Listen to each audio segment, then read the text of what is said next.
যুবক, একটু খেয়াল করে শোনো, পৃথিবীর মানুষকে খুশি করা সব থেকে কঠিন।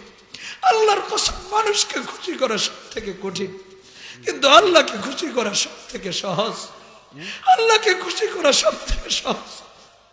যাদের পেছনে রাতের পর রাত দৌড়াচ্ছে, যাদের পেছনে দিনের পর দিন দৌড়াচ্ছে, যাদের পেছনে বুঝ হওয়ার পর পুরো লাইফটা দৌড়েছে, কোনো কাজে আসে নাই, এর 100 ভাগের 1 ভাগ যদি আল্লাহকে তালাশ করত, আল্লাহকে চেনার চেষ্টা করত, আল্লাহ তার উপর খুশি হয়ে যেতেন। আরে আমার যুবক ভাই, তুমি কার কাছে যাচ্ছ?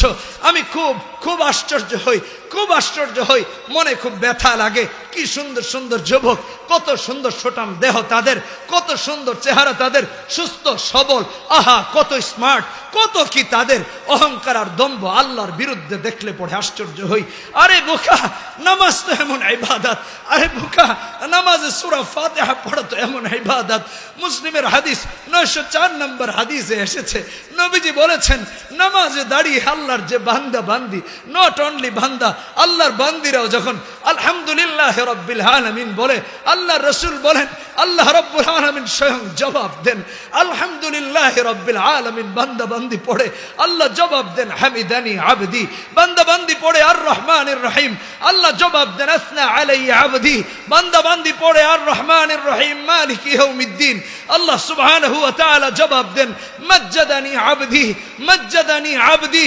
শুধু তাই না, বান্দা বান্দি যখন পড়ে ইয়াকা না'বুদু ওয়া ইয়াকা নাস্তাঈন, আল্লাহ তোমার ইবাদত করি, তোমার কাছে সাহায্য চাই, আল্লাহ সুবহানাহু ওয়া তাআলা জবাব দেন, রেসপন্স করেন হাদা বাইনি ওয়া বাইনা আবদি, হাদা বাইনি ওয়া বাইনা আবদি।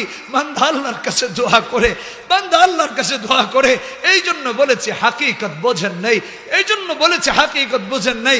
বান্দা আল্লাহর কাছে দোয়া করে ইহদিনাস সিরাতাল মুস্তাকিম, اهدنا الصراط المستقيم صراط الذين أنعمت عليهم صراط الذين أنعمت عليهم غير المغضوب عليهم غير المغضوب عليهم ولا الضالين آمين। সবাই জানেন সূরা ফাতিহার দ্বারা রাকাত শেষ হয় না, সূরা ফাতিহার দ্বারা নামাজ শেষ হয় না। বান্দার সূরা মিলানোর আগেই বান্দা যখন সূরা ফাতিহা শেষ করে আমিন বলে, আল্লাহ আরশ থেকে জবাব দেন হাদা লিআবদি, هذا لعبدي ولعبدي ما سأل، هذا لعبدي ولعبدي ما سأل। আরে যুবক, হাদিসটা পড়। আমি তো বলছি না, আমার বক্তব্য নয়, আমি তো কেবল মুসলিম শরীফের 904 নম্বর হাদিসটা নকল করেছি। এই হাদিস এখনো আছে, ইলা ইয়াউমিল কিয়ামা থাকবে। আমি আমার ব্যক্তিগত কোনো কথা বলছি না। যাদের পিছনে দৌড়ে দৌড়ে তুমি তোমার ঈমান নষ্ট করে দিচ্ছ, যাদের পিছনে দৌড়ে দৌড়ে তুমি ওয়ারাসাতুল আম্বিয়াদের হাত ভাঙার কথা বলো, যাদের পেছনে দৌড়ে দৌড়ে তুমি হক্কানি উলামায়ে কেরামদেরকে মারার জন্য উদ্যত দেখাও, যাদের পিছনে দৌড়ে দৌড়ে তুমি ইসলামের বিরুদ্ধে যুদ্ধ ঘোষণা করছো, কোরআনের বিরুদ্ধে অবস্থান করছো, আল্লাহর বিরুদ্ধে অবস্থান করছো। আরে বোকা, তোমার নেতা কি করেছে তার জন্য এত কি করবা? আমার রব কি করেছেন? তুমি আলহামদুলিল্লাহ রাব্বিল আলামিন বোঝো নাই, তুমি আলহামদুলিল্লাহ রাব্বিল আলামিনের হাকিকত বোঝো নাই। তুমি কি নামাজ আদায় করেছো, তুমি কি নামাজ ইমামের পেছনে পড়েছো, আল্লাহর কসম তুমি বোঝো নাই।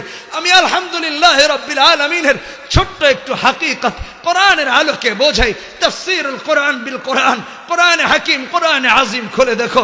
আল্লাহ রাব্বুল ইজ্জত ওয়াল জালাল কোরআনে কারীমে সূরা আনআম, সূরা আনআম প্রথম আয়াত আল্লাহ তাআলা বলেন আলহামদুলিল্লাহিল্লাযী খালাকাস সামাওয়াতি ওয়াল আরদ ওয়া জাআলাজ যুলুমাতি ওয়ান নূর ওয়া জাআলাজ যুলুমাতি ওয়ান নূর সুম্মাল্লাযীনা কাফারু বিরাব্বিহিম ইয়াদিলুন।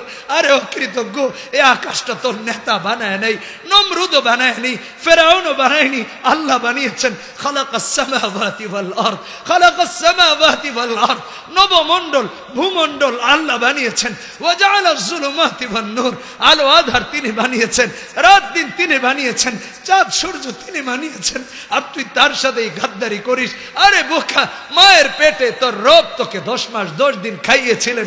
এই জন্য প্রশংসা আল্লাহর করতে হয়, নেতার নয়, মুশরিকদের নয়, বামপন্থীদের নয়, নাস্তিকদের নয়। কোরআনে কারীম খুলে দেখেন, মুসলিম মিল্লাতের পিতা মিল্লাতে আবিকুম ইব্রাহিম, সূরা হজ 78 নম্বর আয়াত, 17 নম্বর পারা, 20 নম্বর পৃষ্ঠা।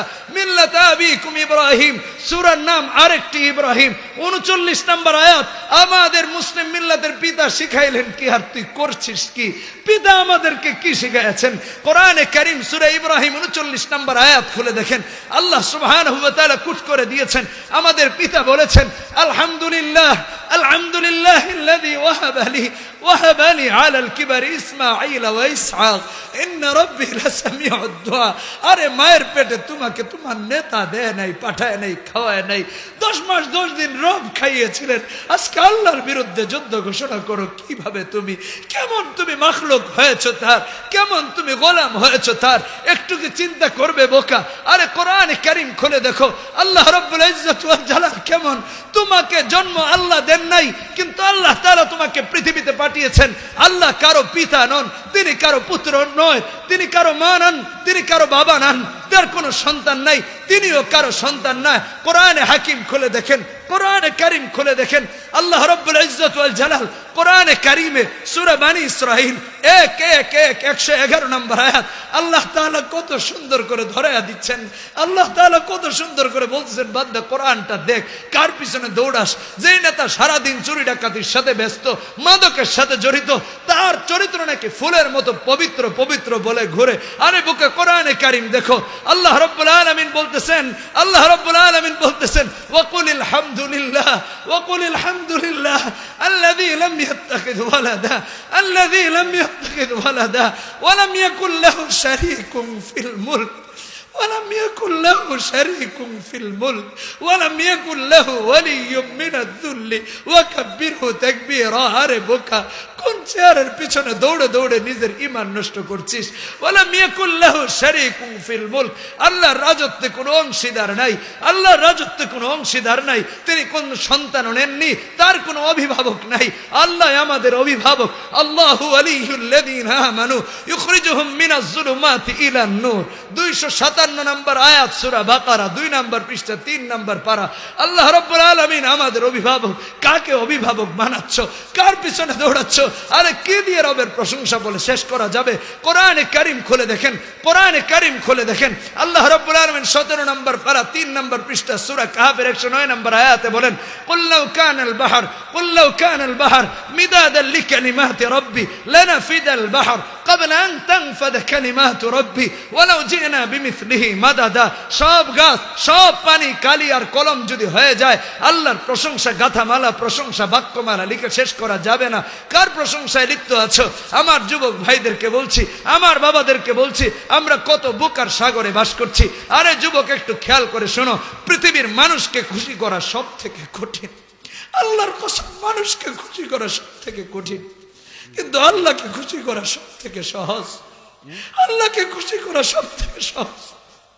যাদের পেছনে রাতের পর রাত দৌড়াচ্ছে, যাদের পেছনে দিনের পর দিন দৌড়াচ্ছে, যাদের পেছনে বুঝ হওয়ার পর পুরো লাইফটা দৌড়েছে, কোনো কাজে আসে নাই, এর 100 ভাগের 1 ভাগ যদি আল্লাহকে তালাশ করত, আল্লাহকে চেনার চেষ্টা করত, আল্লাহ তার উপর খুশি হয়ে যেতেন। আমি বানিয়ে বলছি না, আমি একটা উদাহরণ দিই আপনাদেরকে হাদিস থেকে। আলহামদুলিল্লাহ রাব্বিল আলামিনের ইবনে মাজার হাদিস 3933 নম্বর হাদিস। আল্লাহর এক বান্দা আল্লাহর প্রশংসা করছে, ইয়া রাব্বি লাকাল হামদ, ইয়া রাব্বি লাকাল হামদ কামা ইয়ানবাগি লিজালালি ওয়াজহিকা ওয়া আযীমি সুলতানিকা, বলে আল্লাহর প্রশংসা করেছে। ফেরেশতারা আশ্চর্য হয়ে গিয়েছেন যে আয় আল্লাহ, আল্লাহর এত সুন্দর প্রশংসা করলো, তার আমলনামায় কত নেকি লিখবো, কি পরিমাণ নেকি লিখবো, তাদের ধারণা নাই। তারা আশ্চর্য হয়ে আল্লাহ সুবহানাহু ওয়া তাআলার শরণাপন্ন হয়েছেন।